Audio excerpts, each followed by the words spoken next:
रुपौली का उपचुनाव हुआ जिस पर मंत्री जयंत राज का बड़ा बयान सामने आया है। उन्होंने कहा कि हम लोग पूरे चुनाव को देखें, जो एनडीए का उम्मीदवार है अच्छे अंतर से वो चुनाव जीतेगा। बीमा भारती पूर्व में हमारी पार्टी में थी और विपक्ष में जाकर उन्होंने चुनाव लड़ा था। उनका क्या हाल हुआ वो सबने देखा।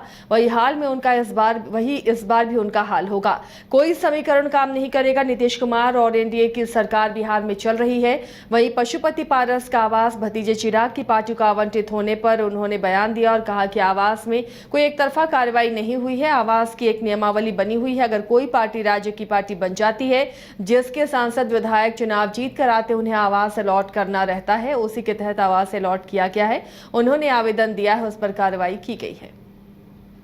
हम लोगों का जो एनडीए का उम्मीदवार है अच्छे अंतर से चुनाव जीतेगा। बीमा भारती जी तो पूर्व में भी हम लोगों की पार्टी में थी और विपक्ष में जाकर चुनाव लड़ी थी। उनका क्या हर्ष हुआ था ये हम लोगों को, आप लोगों को पता होगा। हमको लगता है कि अंतोगत्ता उनका वही हर्ष होगा। देखिए, कोई समीकरण काम नहीं करने वाला है। नीतीश कुमार जी की सरकार बिहार में चल रही है, एनडीए की जो सरकार चल रही है। हर लोग चाहता है कि हम सरकार से जुड़े रहें, कोई नहीं चाहता है कि हम विपक्ष में रहें। तो आप जान लीजिए, हम विकास के मुद्दे पर वहां पर गए हैं और चुनाव में एक कार्यकर्ता को टिकट मिला है और इस बार चुनाव में देखिएगा वो कार्यकर्ता जरूर चुनेंगे। शिक्षा मंत्री सुनील कुमार ने बड़ा बयान दिया है। उन्होंने कहा कि राज्य के विश्वविद्यालय में शिक्षकों की कमी है। अब यूनिवर्सिटी सर्विस कमीशन से बहाली हो रही है। वहीं असिस्टेंट प्रोफेसर के 800 पद को इंटरव्यू के बाद भरा गया है। धीरे धीरे सभी पदों को भरा जाएगा। इस साल तबादला होगा? हाँ, इस साल हम लोग पहले शिक्षा नीति निर्धारण कर लेंगे। उसके बाद जहां आवश्यकता पड़ी, अब पूरे बिहार को टच करने की आवश्यकता नहीं है, लेकिन जहां आवश्यकता हुई और जो मैंने कहा कि जो सहानुभूति पूर्वक जिन मामलों में विचार करना है उस पर हम लोग जरूर विचार।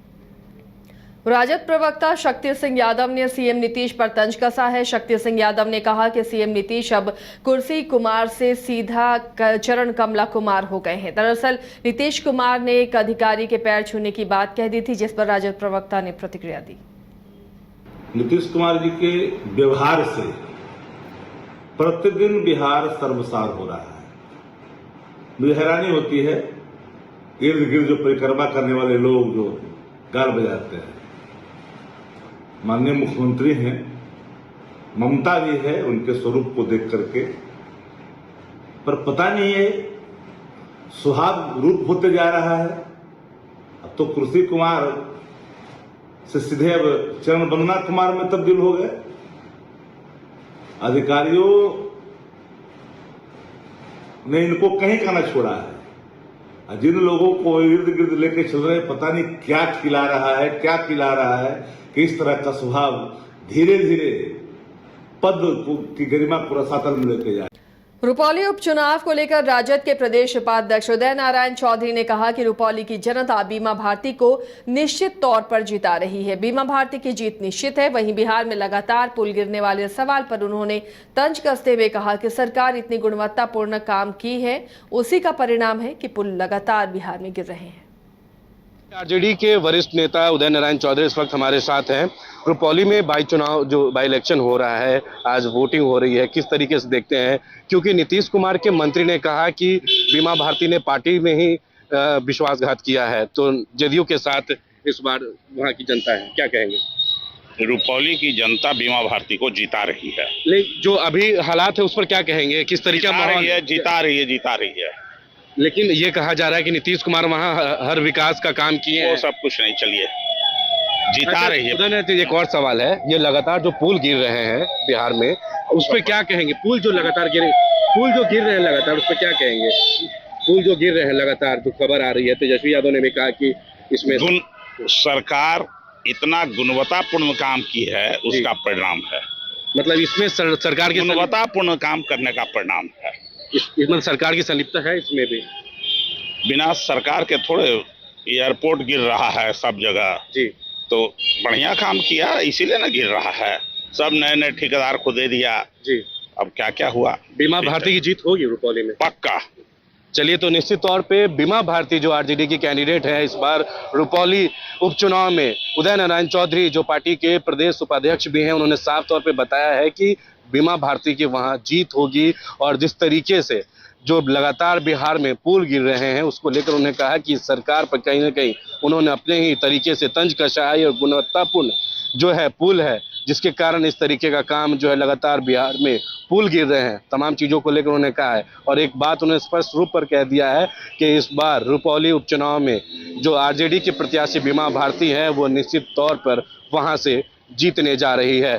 देखना होगा कि किस तरीके से जो परिणाम सामने आ रहे हैं रुपौली में, आखिरकार वहां पर बीमा भारती की जीत होगी या फिर जिस तरीके से जेडीयू की तरफ से जो कैंडिडेट हैं कालाधर मंडल, उनकी जीत होती। क्योंकि आज मुख्यमंत्री नीतीश कुमार के कई मंत्रियों ने दावा किया है कि बीमा भारती जेडीयू में ही थी और उन्होंने पार्टी में ही विश्वासघात किया, इसलिए जनता अब सब कुछ समझ रही है और बीमा भारती के विश्वासघात की जवाब रुपौली की जनता देगी और जेडीयू के कैंडिडेट की वहां से जीत होगी। अपने सहयोगी राजेश के साथ पटना से मैं अविनाश, न्यूज़ 22। बिहार सरकार के मंत्री अशोक चौधरी ने जदयू प्रत्याशी कालाधर मंडल की जीत का दावा किया है।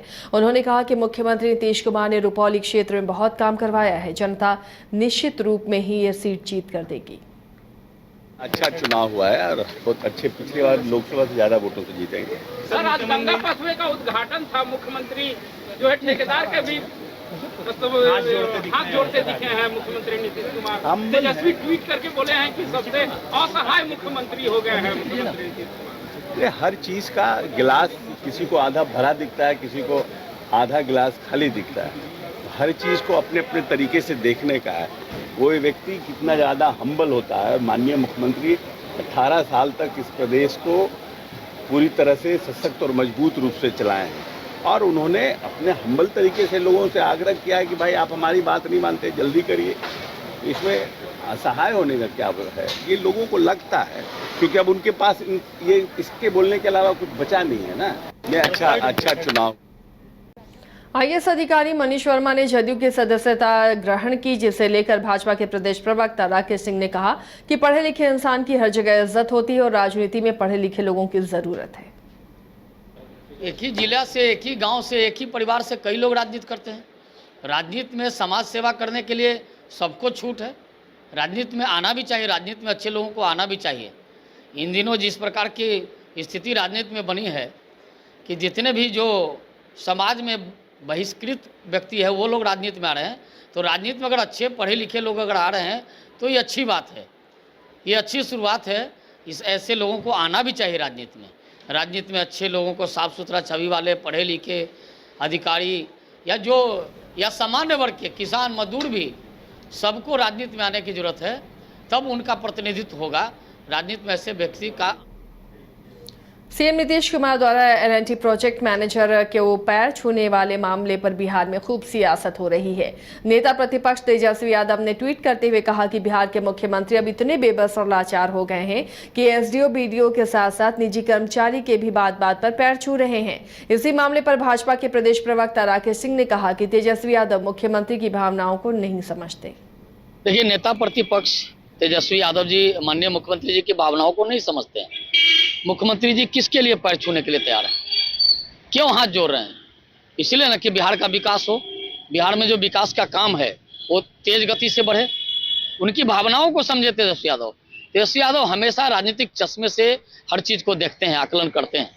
तेजस्वी यादव जी को समझना चाहिए कि नीतीश कुमार जी लगातार बिहार में सड़कों का, पुल पुलियों का जाल बिछाने में लगे हैं, आग्रह कर रहे हैं। उनकी आग्रह को समझिए, उनकी भावनाओं को समझिए। उन्होंने कहा, आग्रह भी कर रहे हैं और निर्देश भी दे रहे हैं। उनकी भावनाओं को समझना चाहिए कि नीतीश कुमार जी ने कहा कि मैं पैर पकड़ रहा हूं, जल्दी से काम तो कर दीजिए। वो काम के लिए कर रहे हैं ना, वो अपने परिवार के लिए नहीं ना कर रहे हैं कि मैं पैर पकड़ रहा हूं, पूरा नोटों का बंडल मेरे घर भेज दीजिए। ये तो नहीं कर रहे हैं। वो तो कह रहे हैं पुल पुलिया को जल्दी बना दीजिए। ये नीतीश कुमार जी की भावनाओं को समझना होगा।